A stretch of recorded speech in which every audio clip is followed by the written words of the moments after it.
الحمد لله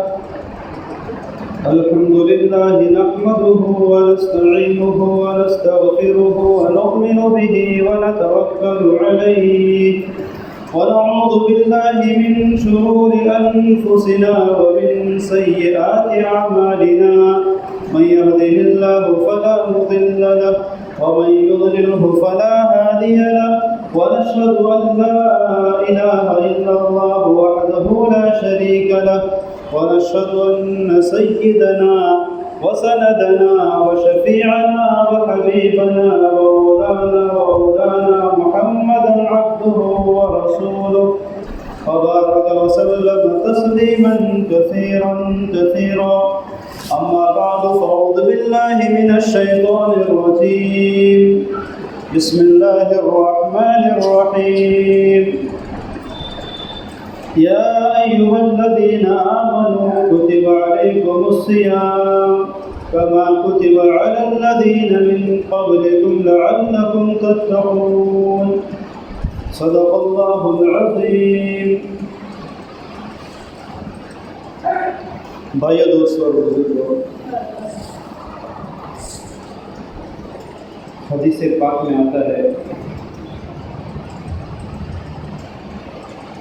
من صام رمضان ایمانا واحتسابا غفر له ما تقدم من ذنبه، کہ جس شخص نے رمضان کے روزے رکھے ایمان کے ساتھ اور احتساب کے ساتھ تو اس کے پچھلے گناہ معاف ہو جائے گے، وما تأخر اور اگلے گناہ بھی معاف ہو جائے گا. اسی طریقے سے تراویح کے بارے میں آیا من قام رمضان ایمانا واحتسابا، جس نے رمضان کے مہینے میں قیام کیا، کھڑے کھڑے اللہ تعالیٰ کی عبادت کی، غفر له ما تقدم من ذنبه، تو اس کے پچھلے گناہ معاف ہو جائیں گے، وما تأخر اگلے گناہ بھی معاف ہو جائیں گے. رمضان کا مہینہ یہ مغفرت کو پانے کا مہینہ ہے، اور مغفرت کیا ہے؟ اللہ تعالیٰ کی معافی ہے. ہم سب اللہ تعالیٰ کے مجرم بندے ہیں، ہم سب نے اللہ تعالیٰ کی بہت نافرمانی کی، اور ہم ایسے اللہ تعالیٰ کے بندے ہیں کہ ہم سر کے بالوں سے لے کر پاؤں کے ناخن تک پورے اللہ تعالیٰ کی نافرمانی میں ڈوبے ہوتے ہیں. اللہ تبارک و تعالیٰ نے جتنی بھی نعمتیں ہم کو نصیب فرمائی، وہ ساری کی ساری نعمتیں ہم نے اللہ تعالیٰ کی نافرمانی میں لگائی. ہم اللہ تعالیٰ کے بہت مجرم بندے ہیں. 11 سال تک ہم اللہ تعالیٰ کو بہت ناراض کرتے ہیں، اللہ تعالیٰ کی نافرمانی کرتے ہیں. پھر اللہ تبارک و تعالیٰ ہماری مغفرت کے لیے ہم کو ایک مہینہ نصیب فرماتا ہے، اور وہ رمضان کا مہینہ ہے. اور رمضان کا مہینہ اس لیے ہے تاکہ بندے بھوکے اور پیاسے ہوتے ہیں تو اللہ تعالیٰ پر رحم آ جاتا ہے کہ یہی میرے بندے 11 مہینے میری نافرمانی کرنے والے. اللہ غصے میں ہوتا ہے جب یہی بندے اللہ کے نام پہ بھوکے اور پیاسے رہتے ہیں تو اللہ تعالیٰ راضی ہو جاتا ہے. بھوکا اور جو پیاسا بندہ ہوتا ہے دنیا والے بھی اس پر رحم کرتے ہیں، اس پر کرم کرتے ہیں. اگر ہمارے دروازے پر کوئی بھوکا اور پیاسا آ جائے ہم اس کو خالی ہاتھ واپس نہیں کرتے ہیں. گھر کے اندر جو بھی کچھ ہے تو اس کو ہم عنایت کر دیتے ہیں، پانی پلا دیتے ہیں، سوکھی یا جیسی بھی روٹی ہو تو اس کو دے دیتے ہیں. اے انسان کا دل ایسا اللہ نے بنایا ہے کہ جب اس کے سامنے کوئی بھوکا اور پیاسا آتا ہے تو اس کا دل پسیج جاتا ہے، اس کا دل نرم ہو جاتا ہے. پھر وہ تو کریموں کا کریم ہے، ارحم الراحمین ہے، وہ تو ہم پر بڑا شفیق، ہم پر بڑا لطیف، ہم پر فضل کرنے والا، ہم پر کرم کرنے والا، ہم پر رحم کرنے والا رب ہے. وہ رب تو اتنا رحیم ہے، وہ رب تو اتنا کریم ہے کہ جب فرعون ایسا نافرمان ہے جس نے اعلان کیا فقال انا ربكم الاعلى، لوگوں سے کہا کہ میں تمہارا سب سے بڑا خدا ہوں. بادشاہ تو بہت سارے گزرے، نافرمان تو بہت گزرے، لیکن فرعون جیسا نافرمان نہیں گزرا کہ جس نے خدائی کا دعویٰ کیا ہو. جب فرعون کو بھی اللہ تبارک و تعالیٰ نے پانی کے اندر ڈبویا پانوں کے اندر پانی کے اندر اس کو ڈبویا تو اس نے کیا کہا آمنت برب موسیٰ و ہارون، کہ میں جب دیکھ لیا اس نے کہ موت قریب ہے اور فرشتہ لینے کے لیے آ گیا ہے تو اس نے کہا کہ میں موسیٰ اور ہارون کے رب پر ایمان لاتا ہوں۔ تو جبرائیل امین آ گئے اور جبرائیل امین نے آ کر فرعون کے منہ کے اندر مٹی بھر دی اور کہا الآن قد عصیت من قبل وکنت من المفسدین، اب تو ایمان لایا، اب تو اللہ پر ایمان لانے کی بات کرتا ہے اور آج سے پہلے تو نے بہت فساد کیا ہے۔ مفسر نے لکھا ہے منہ کے اندر مٹی اس لیے بھر دی کیونکہ اگر وہ زیادہ کہتا اللہ کے نام پر ایمان لایا، موسیٰ کے رب پر ایمان لایا، ہارون کے رب پر ایمان لایا تو اللہ تعالیٰ کی رحمت جوش میں آ جاتی ہے، اس کو اللہ تعالیٰ معاف کر دے گا۔ اللہ تو اتنا بڑا غفور رحیم، اتنا بڑا رحیم ہے، اتنا بڑا کریم ہے، تو جب بندے کے سامنے کوئی بھوکا اور پیاسا آتا ہے جس کے اوپر پھانسی کا بھی حکم ہوتا ہے نا، تو پھانسی کے پہلے اس کے سامنے کھانے پیش کیے جاتے ہیں کہ آپ کو جو کھانا ہو کھا دو، آپ کی دل کی مراد کیا ہے وہ پیش کر دو، تمہارے دل کی مراد پوری کر دی جائے گی۔ یہ جو پھانسی کا مجرم ہوتا ہے جس کے اوپر پھانسی کا حکم ہوتا ہے اس کے سامنے بھی کھانے اور پینے پیش کیے جاتے ہیں تاکہ اس کی موت بھوک اور پیاس کی حالت میں نہیں آئے۔ یہ دنیا کے لوگ اتنا سوچتے ہیں تو پھر وہ تو رب ہے، وہ تو رحیم ہے، وہ تو کریم ہے، وہ تو لطیف ہے، ذو الفضل العظیم ہے، واسع المغفرہ ہے، مغفرت بڑا مغفرت کرنے والا ہے۔ تو ایک مہینہ اس لیے دیتا ہے کہ جب بندہ بھوکا اور پیاسا ہوتا ہے اور اللہ کے سامنے کہتا ہے اللہ میں نے 11 مہینے بہت گناہ کیے ہیں، مجھے معاف فرما دے، تو اللہ تبارک و تعالیٰ اس کے زبان سے پہلے نکلنے سے پہلے اس کو معاف فرما دیتا ہے۔ تو بھائی دوستو بزرگ، یہ مہینہ جو ہے اس کے رمضان کے روزے اور اس کی تراویح یہ مغفرت کے لیے ہے، ہم نے بہت گناہ کیے ہیں۔ اللہ نے جتنی بھی ہم کو نعمت دے دی ہے ہم نے ہر نعمت کے اندر اللہ تعالیٰ کی نافرمانی کی، جس کو پیسہ ملا اس نے پیسوں سے اللہ کو ناراض کیا، جس کو علم ملا اس نے علم کے ذریعے سے اللہ کو ناراض کیا، جس کو طاقت ملی اس نے طاقت کے ذریعے سے اللہ کو ناراض کیا ہے، جس کو جو ملا اس نے اللہ کو ناراض کیا ہے۔ ہم سب اللہ تعالیٰ کے مجرم بندے ہیں، اللہ تعالیٰ کے گنہگار بندے ہیں، اللہ تعالیٰ کے نافرمان بندے ہیں، لیکن ہمارے کریم رب نے، ہمارے رحیم رب نے ہم کو رمضان کا مہینہ نصیب اس لیے فرمایا ہے تاکہ ہم اللہ تعالیٰ کے سامنے تھوڑا سا جھک جائے، تھوڑا اللہ تعالیٰ کے لیے بھوکے اور پیاسے رہ لے، اللہ تعالیٰ ہمارے گناہوں کو معاف کر دے گا۔ ہمارے نامہ اعمال گناہوں سے بھرے پڑے ہوئے، ہم آنکھوں کے نافرمان ہیں، زبان کے نافرمان ہیں، کانوں کے نافرمان ہے، ہاتھ اور پاؤں کے نافرمان ہے، دل اور دماغ کے نافرمان ہے، پیٹ کے نافرمان ہے، پتہ نہیں ہم نے کہاں کہاں سے گناہ کیا تھا۔ پھر اور اب ہم کو رمضان کا مہینہ دیتا ہے، مغفرت کا مہینہ دیتا ہے، تھوڑی سی بھوک اور پیاس برداشت کر لیتے ہیں، اللہ تعالیٰ ہماری مغفرت کے فیصلے کر دیتا ہے۔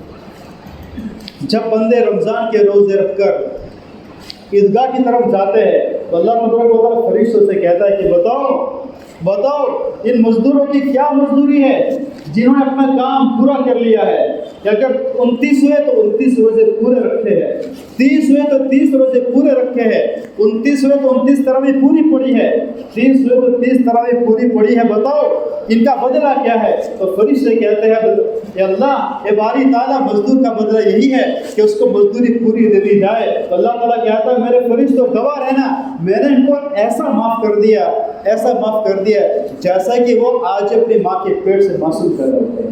اور جب بندے عیدگاہ سے نماز پڑھ کر واپس آتے ہیں تو ان کے سر پر کوئی گناہ نہیں ہوتا ہے، سارے گناہ معاف ہوتے ہیں۔ ایسا مغفرت کا مہینہ ہمارے پر سے گزر جائے اور اگر ہماری مغفرت نہ ہو تو ہم سے بڑا محروم کون ہو سکتا ہے؟ اس لیے حضور پاک صلی اللہ علیہ وسلم نے ایسے بندوں کو جن کی رمضان کے مہینے میں مغفرت نہیں ہوتی ہے ان کو شقی بتلایا، یہ محروم لوگ ہیں، اللہ تعالیٰ کی رحمت سے محروم ہے، اللہ تعالیٰ کی نعمت سے محروم ہے، اللہ تعالیٰ کے لطف سے محروم ہے، اللہ تعالیٰ کی مغفرت سے محروم لوگ ہیں، یہ شقی اور بدبخت لوگ ہیں۔ اور انعام کس پر ملتا ہے؟ روزہ رکھنے پر ملتا ہے۔ اور روزہ کیا ہے؟ صبح سے لے کر شام تک اللہ تعالیٰ کی رضا کی خاطر بھوکا پیاسا رہنا ہے۔ بھوکے پیاسے تو بہت رہتے ہیں، ایئرپورٹ پہ جاتے تو بھوکے پیاسے نہیں رہتے 3 گھنٹے تک، 4 گھنٹے تک۔ بہت جگہ پر ہم بھوکے پیاسے رہتے ہیں، ٹرین کی لائنوں کے اندر کھڑے رہتے ہیں، کبھی ٹرین فل ہو جاتے تو کھڑے پڑے جاتے، بھوکے اور پیاسے جاتے ہیں، بہت مطلب بھوکے اور پیاسے رہتے ہیں۔ کورٹ کچہری کا چکر ہوتے ہیں، وہاں پر بھوکے پیاسے رہتے ہیں، پاسپورٹ بنانے کے لیے جاتے وہاں پر 3-4 گھنٹے بھوکے اور پیاسے رہتے ہیں، بہت ہم بھوک اور پیاس برداشت کرتے ہیں۔ لیکن رمضان کی بھوک اور پیاس اللہ تعالیٰ اس کے بدلے میں آپ کو مغفرت سے فرماتا ہے، اللہ تعالیٰ راضی ہو جاتا ہے، اللہ تعالیٰ رضا کا پروانہ سنا تو میرے بندے میں تم سے راضی ہو گئے۔ کتنی خوش قسمت بھوک اور پیاس ہے۔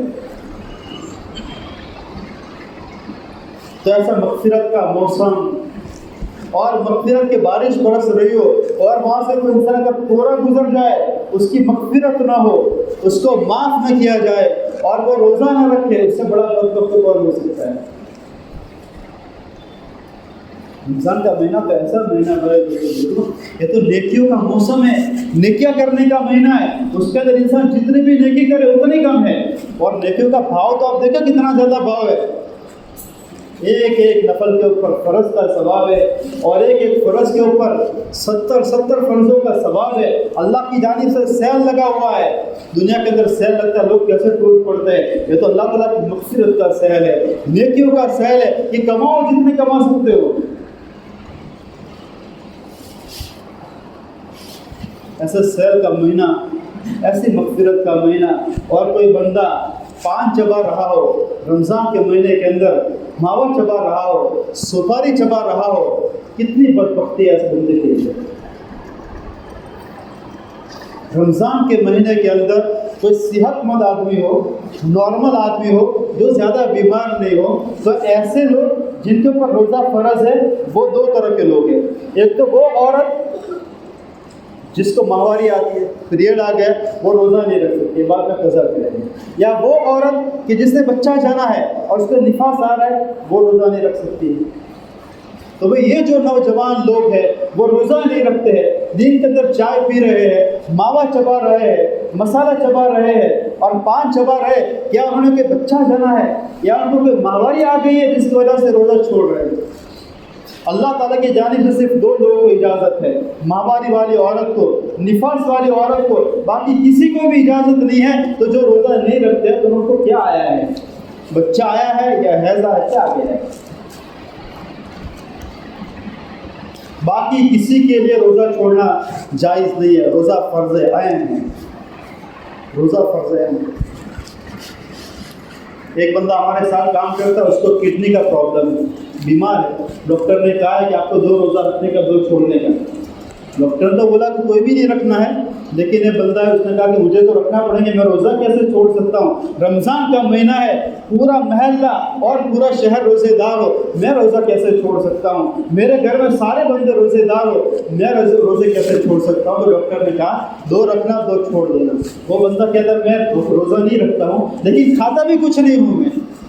بھئی روزہ نہیں رکھنے والوں کو کھانے کا کہاں موقع ملتا ہے؟ چھپ کے کھانا پڑتا ہے، کھڑے کھڑے 2 روٹی کھا لی، کھڑے کھڑے تھوڑا پانی پی لیا، اس طریقے سے پورا دن نکل جاتا ہے۔ تو روزہ نہیں رکھنے والے، روزہ چھوڑنے والے کیا کھا لیتے ہیں، کیا کما لیتے ہیں، کیا ڈال دیتے اپنے پیٹوں کے اندر کہ جس کی وجہ سے روزہ نہیں رکھتے ہیں؟ کتنا کھا لیتے ہیں، کتنا حاصل کر لیں گے؟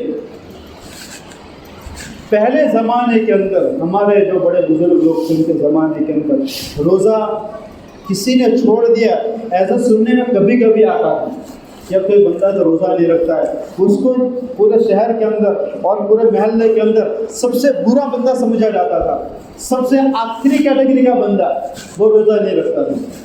لیکن ابھی تو کچھ ایسا ماحول ہو گیا ہے، 2 4 5 بندے دوست جمع ہو گئے تو وہ ایک دوسرے کو دیکھ کر روزہ نہیں رکھتے۔ اور کیوں نہیں رکھتا؟ کام تھوڑا مشکل ہے بھائی، مشکل کام تو ہم بہت سارے کر لیتے ہیں اور اس کے اندر بھی ایسے طریقے سے وقت گزارتے جیسے روزہ ہوتا ہے. جیسے میں نے گنوا ہے، پاسپورٹ کے آفس میں جاتے، لائن میں لگتے، کھانا پینا نہیں ملتا ہے. ٹرین میں چلے گئے، بھیڑ کھڑے کھڑے چلے جاتے، ایئرپورٹ پہ چلے گئے، 2-3 گھنٹے وہاں پہ نکل جاتا ہے. اور ایک انسان روزہ چھوڑ دیتا ہے کس کی وجہ سے؟ کہ روزہ نہیں رکھا جاتا ہے. دیکھا دیکھی روزہ نہیں رکھتے لوگ، دین میں ماوے اور سپاری چباتے ہیں. نعوذ باللہ من ذالک. جس طریقے سے رمضان کے مہینے میں ایک نیکی کا ثواب فرض کے برابر ہو جاتا ہے اور ایک فرض کا ثواب 70 فرضوں کے برابر ہو جاتا ہے، اس طریقے سے گناہ کا وبال بھی بڑھ جاتا ہے. گناہ کا وبال بھی بڑھ جاتا ہے. رمضان کے 11 مہینے تو ہم نے اللہ کی بہت نافرمانی کی ہے، پھر رمضان کا مہینہ بھی ایسے گزر جائے گا، پھر ہمیں مغفرت کہاں پہ ملے گی؟ اور ایسے اللہ کے پاس چلے گئے، وہاں پر صرف اللہ تعالیٰ کا رحم ہوگا، اللہ تعالیٰ کا فضل ہوگا. ہمارے نبی صلی اللہ علیہ وسلم نے فرمایا جنتی جو جنت میں جائیں گے اللہ کے فضل سے جائیں گے. کوئی اپنے عمل سے نہیں جائے گا کہ ہم نے بڑے عمل کر لیے تو اس کی وجہ سے اللہ تعالیٰ کو جنت کے اندر بھیج دے گا. وہ ہمارے اعمال وہ تو اللہ کی نعمتوں کے بدلے کے اندر کل عدم ہو جائیں گے، نسے منسیہ ہو جائیں گے. اللہ کی نعمتیں بارش کی طرح برس رہی ہے اور تم نے اعمال کر لیے تو کون سی تم نے دھاڑ مار لی ہے؟ پھر جنت میں کون جائیں گے؟ اللہ کے فضل سے لوگ جائیں گے. اللہ کا فضل کن پر ہوگا؟ وَجَزَاهُم بِمَا صَبَرُوا، جنہوں نے اللہ تعالیٰ کی طاعت کے اوپر صبر کیا ہوگا، بھوکے اور پیاسے رہے اور جنت میں چلے گئے تو ساتھ میں جو دوسرے جنتی ہوں گے وہ کہیں گے بھائی آپ تو جو ہے نا وہ اس دروازے پر بھی نہیں تھے، آپ تو اس دروازے پر بھی نہیں تھے، اس دروازے پر بھی نہیں تھے، آپ کہاں سے جنت میں آ گئے؟ تو وہ کہیں کہ ہم باب ریان سے آ گئے. اور باب ریان کون سا دروازہ ہے؟ وہ روزے داروں کے لیے ہے جس نے رمضان کے اندر بھوکے اور پیاسے اللہ تعالیٰ کو راضی کیا. اللہ تعالیٰ ایسے بندوں کو باب ریان سے جنت میں بھیج دے گا. اور باب ریان جنت کا وہ دروازہ ہے جو کسی کو نظر نہیں آتا ہے. ایسا دروازہ اللہ نے کیوں بنایا؟ اس لیے کہ روزہ بھی تو ایسا ہی ہے. روزے کے بارے میں کوئی نہیں کہہ سکتا کہ کیونکہ جس نے روزہ رکھا ہے اس نے اللہ کے لیے روزہ رکھا ہے. اب میں نے روزہ رکھا ہے نہیں رکھا ہے آپ کو کیا پتا ہے؟ تو میرے پیشانی بھی تھوڑا لکھا ہے اور آپ نے روزہ رکھا ہے نہیں رکھا ہے مجھے تھوڑی پتا ہے. روزہ صرف اللہ کے لیے عبادت ہوتی ہے. روزہ ایک بندہ اور اللہ کے درمیان میں روز ہوتا ہے. بندے کو کتنی پیاس لگی ہے، بندے کو کتنی بھوک لگی ہے، بندے کو کس کی خواہش ہے، یہ صرف میرا اللہ جانتا ہے، باقی کوئی نہیں جانتا ہے. ایک کھاتا نہیں ہے پیتا نہیں ہے، میرے اللہ کے لیے کچھ نہیں کھاتا. تو یہ راز ہوتا ہے، اس لیے وہ بندہ راز کے دروازے سے جنت میں پہنچ جائے گا. ہو جائے گا میں باب ریان سے آ گیا. باب ریان میں نے اللہ کے لیے روزہ رکھا تھا، اللہ کے لیے میں بھوکا اور پیاسا تھا تو اللہ تبارک و تعالیٰ نے مجھے باب ریان سے جنت میں داخل کیا.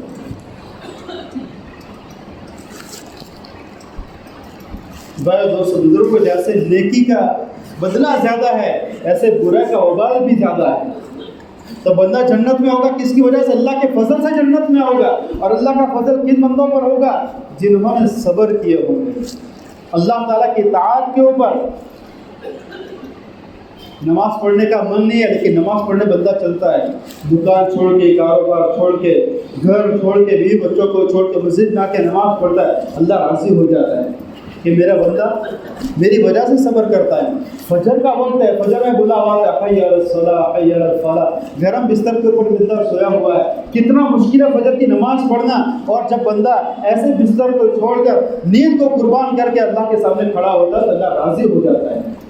اس صبر پہ اللہ راضی ہوتا ہے اور جنت اسی صبر کے اوپر ملے گی.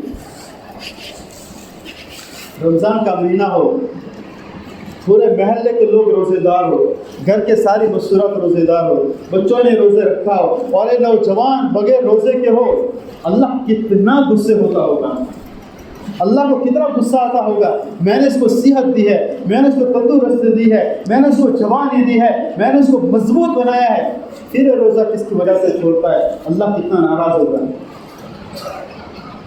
کل مرنا ہے ہم سب کو، بھائی دوستوں مر کے اللہ کے پاس جانا ہے. محشر کے میدان میں کھڑے ہوں گے اور اللہ تعالیٰ حساب و کتاب کے لیے آئے گا. اللہ تعالیٰ حساب کتاب کے لیے آئے گا. جہنم کو لایا جائے گا، جہنم کو لایا جائے گا. وَأُزْلِفَتِ الْجَنَّةُ لِلْمُتَّقِينَ وَبُرِّزَتِ الْجَحِيمُ لِلْغَاوِينَ. جب کل محشر کا میدان لگے گا تو اللہ تعالیٰ کا عرش آئے گا, اللہ بھی آئے گا, اور وَبُرِّزَتِ الْجَحِيمُ لِلْغَاوِينَ, اور جہنم کو غاوین کے لیے کھینچ کر لایا جائے گا. اسی طریقے وَأُزْلِفَتِ الْجَنَّةُ لِلْمُتَّقِينَ, اس طریقے سے جنت کو بھی لایا جائے گا. جہنم کو کیسے لایا جائے گا؟ اور جہنم تو اس دن بہت خوش ہوگی, اس کے اندر لپیٹیں نکل رہی ہوگی. تو جہنم کو کیسے لایا جائے گا؟ جہنم کے اوپر 70,000 کڑے ہیں, اور وہ کڑے بھی کیسے ہوں گے؟ جہنم کو لانے کے لیے دنیا کی انڈسٹریز میں دیکھتے ہیں کڑے اتنے جھاڑے ہوتے ہیں, تو جہنم کو لانے کے لیے کڑے کیسے ہوں گے؟ ایک کڑے کے اوپر 70,000 زنجیریں ہوگی, ساکڑے ہوگی. وہ زنجیریں کیسی ہوگی جو جہنم کو لانے کے لیے, اور ہر زنجیر کے اوپر 70,000 فرشتے ہوں گے, اور وہ جہنم کو کھینچ کر لا رہے ہوں گے. اور ایک فرشتے کے اندر طاقت کتنی ہے؟ جب وہ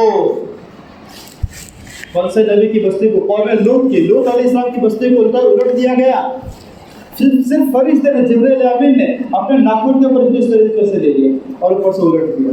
فرشتے کی طاقت کو اندازہ کر سکتا ہے. تو 70,000 کڑے, ایک کڑے کے اوپر, ہر کڑے کے اوپر 70,000 زنجیریں, اور ہر زنجیر کے اوپر 70,000 فرشتے, اور وہ کھینچ کر لائیں گے. اور جہنم لپیٹے مار رہی ہوگی, اس کو بہت خوش ہوگی. یوم نقول لجہنم هل امتلأت وتقول هل من مزید. جب جہنم کے اندر جہنم کو ڈال دیا جائے گا تو پھر جہنم سے اللہ تعالیٰ پوچھے گا, بھر گئی, تیرا پیٹ بھرا؟ وہ کہے گی هل من مزید, اور آنے دو, اور آنے دو, اور آنے دو, تیرا پیٹ نہیں بھرا. ایسا حال ہونے والا ہے قیامت کے دن. اس لیے حضور پاک صلی اللہ علیہ وسلم نے ہر نماز کے بعد قیامت کے دن کے ہولناکی سے پناہ مانگی ہے. یا اللہ جہنم کے دن کے ہولناکی سے مجھے پناہ نصیب فرما. جہنم کے ہولناکی سے ہر نماز کے بعد پناہ مانگی ہے. وہاں پہ حضرت عائشہ صدیقہ رضی اللہ عنہ فرمان, اللہ کے رسول صلی اللہ علیہ وسلم محشر کے میدان میں ہمارے کپڑے کیسے ہوں گے؟ اللہ کے رسول صلی اللہ علیہ وسلم نے فرمایا وہاں پہ سارے ننگے ہوں گے. فرمایا شرم نہیں آئے گی, وہاں پر کسی کو کسی کی طرف دیکھنے کی کہاں فرصت ہوگی؟ کوئی اپنے ٹکنوں تک پسینے میں ہوگا, کوئی گھٹنوں تک پسینے میں ہوگا, کوئی کمر تک پسینے میں ہوگا, کوئی چھاتی تک پسینے میں ہوگا. بعض لوگ ایسے ہوں گے ٹینشن کی وجہ سے, ہم نے دوڑا تو کچھ نہیں ہے, کچھ کیا تو کچھ نہیں دنیا کے اندر, پتہ نہیں کیا حال ہوگا. ٹینشن میں اس طریقے سے ناخن چبا جائیں گے, یہاں تک چبا جائیں گے پتہ نہیں چلے گا, ایسا ٹینشن ہوگا. اور وہاں پہ ہر ایک کی نظر اللہ تعالیٰ کی رحمت کے اوپر ہوگی, اللہ کی رحمت کے اوپر ہوگی. اللہ رحم فرمائے گا تو جنت ملے گی, اگر اللہ نے رحم نہیں فرمائے جنت نہیں ملے گی. بھائیو دوستو بزرگوں, رمضان کے مہینے کے اندر, ایسے خوشگوار ماحول کے اندر, مغفرت کے موسم کے اندر, رحمت کی بارش کے اندر, اگر کوئی بندہ اللہ کا روزہ نہیں رکھتا ہوگا, اللہ کتنا ناراض ہوتا ہوگا, اللہ کتنا غصے ہوتا ہوگا. اس دن رحم کی بھیک مانگو گے, اللہ تعالیٰ چہرہ پھیر دے گا, رحم نہیں ملے گا. نوجوان ہو کر, ہٹے کٹے ہو کر, صحت مند ہو کر, تندرست ہو کر روزہ نہیں رکھتے. اور یہ عام ہو گیا اس زمانے کے اندر, نوجوان روزہ نہیں رکھتے. لچر روزر کی وجہ سے کام ہمارا ایسا ہے. اللہ تعالیٰ سے ڈرے, اللہ کا تقوی اختیار کرے.